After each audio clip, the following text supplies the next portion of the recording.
हा पूर्ण तलाव आहे। ह्याचा पाण्याचा पाठीमागे दाब जवळपास एक नदीपात्राने पाठीमागे सरकले आहे। तो जवळपास 5-6 किलोमीटर पाठीमागे त्याचा पाण्याचा परिसर आहे।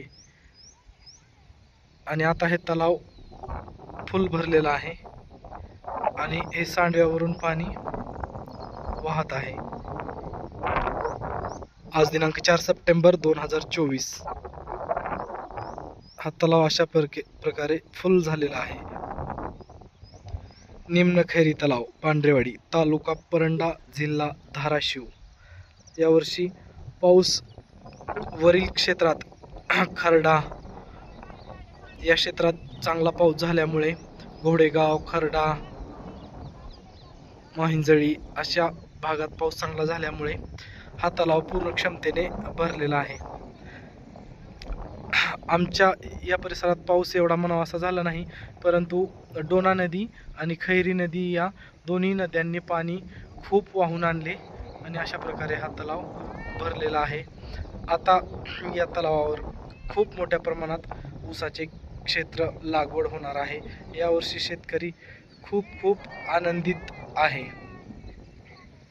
तर तुम्ही पाहू शकता, मी झूम करून दाखवतो पाणी हे किती आहे। ते अथांग अनंत पाणी आहे हे।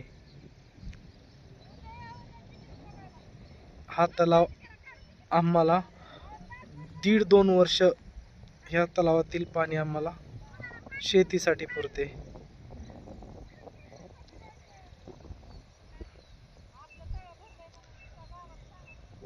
तर आपण काही दिवसांनी त्या सांड्यावरती जाऊन देखील एक व्हिडिओ बनवू, जेणेकरून तुम्हाला जवळून सांडवा पाहता येईल। तर असाच भेटूया आणखीन दुसऱ्या ब्लॉगमध्ये। तोपर्यंत नमस्कार, बाय बाय। नमस्कार मंडळी, गावखेड्यातील जीवन या यूट्यूब चॅनलमध्ये मी संतोष बेल्लारे तुमचं मनापासून स्वागत करीत आहे। तर पाठीमागे जो आहे तो खैरी नदीवरचा तलाव आहे, त्याचे नाव आहे निम्न खैरी बृहत तलाव, पांढरेवाडी, तालुका परंडा, जिल्हा धाराशिव। आणि ह्या तलावाची साठवण क्षमता 10.56 दशलक्ष घनमीटर आहे। आणि हा तलाव आज दिनांक 4 सप्टेंबर 2024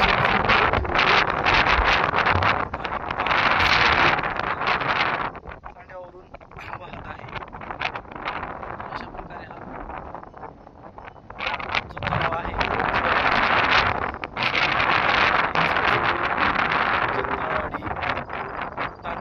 अशा बऱ्याच गावांसाठी वरदान ठरलेला तलाव आहे। गेल्या वर्षी हा तलाव भरला नव्हता, परंतु यावर्षी हा तलाव फुल भरल्यामुळे शेतकऱ्यांच्या आशा यावर्षी प्रफुल्लित झाल्या आहेत।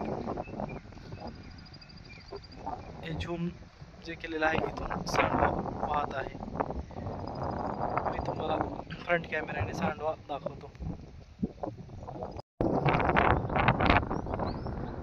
निम्न खैरी तलाव, पाणी साठवण क्षमता 10.56 दशलक्ष घनमीटर, ओव्हरफुल झाला आहे।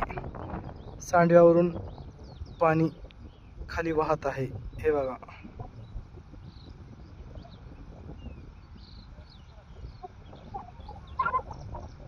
हे जाऊन पाणी मेन नदीला मिळते आणि तिथून खाली ते सीना कोळेगाव मध्ये जाते। आणि हा 1.25 TMC चा निमनखैरी साठवण तलाव आहे।